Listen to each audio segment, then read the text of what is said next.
छोटी मोटी टटपुंजिया भक्ति से कुछ नहीं होता। आप जो भी कुछ प्राप्त करेंगे इस शरीर से करेंगे। अगर शरीर खत्म तो प्राप्त क्या करेंगे? तो प्राप्ति क्या है? प्राप्ति है सद्गुणों की, क्योंकि ये सड़ी गली आदतें आप एक शरीर से दूसरे शरीर में ले जाएंगे। ये ध्यान, ये भागवत का समापन है। जो भी आपकी आदतें हैं वो सभी आदतें अगले शरीर में जाने वाली हैं। फिर आप बिल्कुल उतने ही नीचे होने वाले जैसे हैं, लेकिन फैसिलिटीज नहीं मिलेंगी जो इस समय है, इससे गिरोगे।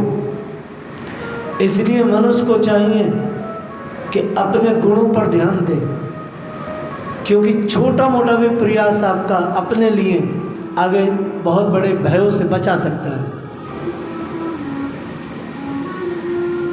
कर्म ने जयते जंतु, श्री कृष्ण ने नंद बाबा से कहा है। बाबा, मनुष्य कर्म से पैदा होता है, कर्म से ही मर जाता है। कर्म ही वास्तव में मनुष्य का सबसे बड़ा सद्गुरु है। कर्म ही गुरु है। भजनानंदी कोई व्यक्ति है, कोई आत्मा है, तो उसका भजन का जो शैली है वही तो उसका गुरु है। ब्रह्मा शिव से भी दीक्षा लेके आपका कोई भला ना हो। इसलिए गुरु का कोई महत्व नहीं, इतना महत्व है वो शब्द देता है बस। कोई ज़्यादा लंबा चौड़ा गुणगान करने की जरूरत नहीं गुरुजनों की। गुणगान केवल ईश्वर का।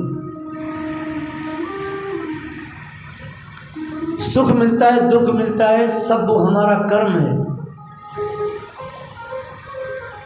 इसलिए अपने कर्म को ऊंचा बनाओ, क्योंकि जो भी चीज़ें हैं वो सब आपके साथ जाएंगी।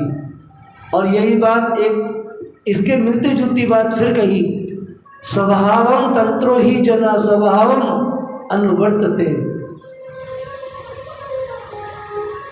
बाबा जो स्वभाव है उस स्वभाव के कारण मनुष्य नीचे ऊपर होता है। इसलिए इस पूरे सप्ताह का जो निचोड़ है वो सिर्फ इतना है कि अपने स्वभाव को किस तरह से जीता जाए, और उसको जीतने के लिए बस एक ही क्रिया है, वो है ध्यान योग। बैठना बस। भगवान को पाने की तो बहुत बड़ी बात है, सबसे पहले खुद को पाया जाता है। अभी तो आप खुद से ही बहुत दूर हैं, आप खुद से बहुत दूर हैं। वो अविनाशी एकदम निकट है, फिर भी बहुत दूर है।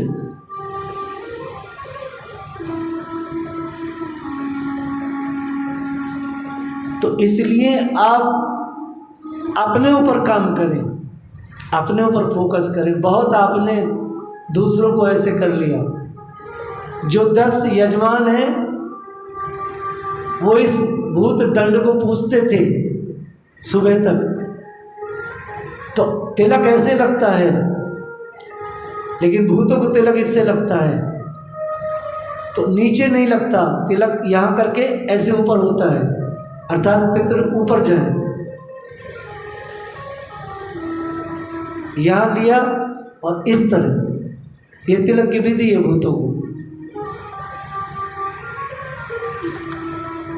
तो स्वभाव को आपको अपने स्वभाव पर काम करना है। जिन लोगों ने योग सीखा, तो योग कोई बॉडी फिटनेस नहीं है, वो इंटीरियर की अंदर की चीज़ है। आपको स्वभाव पे काम करना है।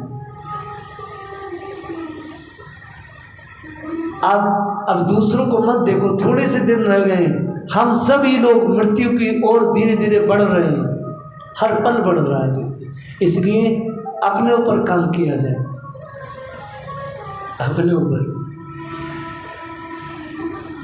अपने ऊपर काम करेंगे तो आपका कल्याण होगा। आप दूसरे को देखेंगे, आप अधोगति में जाएंगे। इसलिए स्वयं को देखिए, स्वयं का कल्याण कीजिए, ये बड़ा जरूरी है। कर्मे गुरु ईश्वरा, कर्म ही मनुष्य का ईश्वर है। कर्मे गुरु ईश्वरा, आपका जो कर्म है वही आपका गुरु है। तुलाराम वैश्य ने यही कहा जावली ऋषि से, मेरा व्यापार ही मेरा गुरु है, मेरा कर्म ही मेरा गुरु है। इसलिए निठल्ले लोग कभी ईश्वर को नहीं पाते। ये आज ब्रज में बहुत बुरी बकवास चल रही है, लोग अपने काम धंधे छोड़ करके मैं बोझ की तरह पड़े हैं। दुनिया में सबसे ज़्यादा वैगर भिखमंगे भारत में पाए जाते हैं। तीर्थों को नष्ट कर दिया भिखारियों ने। काम तो करना पड़ेगा देवियों, निठल्ले होकर के किसी को नहीं मिला ईश्वर। माँ यशोदा लगातार वर्क कर रही है, काम करते हुए कृष्ण ने उनको पकड़ा है, निठल्ली मैया को नहीं।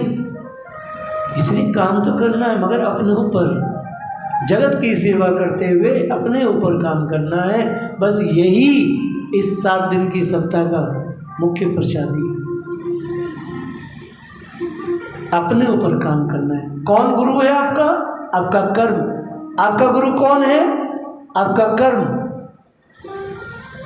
बाहर के गुरुओं से काम नहीं चलेगा। मैं इस बात का खंडन करता हूं, मैं नहीं, शास्त्र करता है। कर्मेव गुरु ईश्वरहा, वेद का वाक्य है। ये बात कथाकार नहीं कहेंगे, वो बेचारे परेशान हो जाएंगे ये कह के। ये शब्द भी बोलने में भी डरावना है। खुद के कर्म को अपना नियुक्त करो ईश्वर। ठीक है देवियों,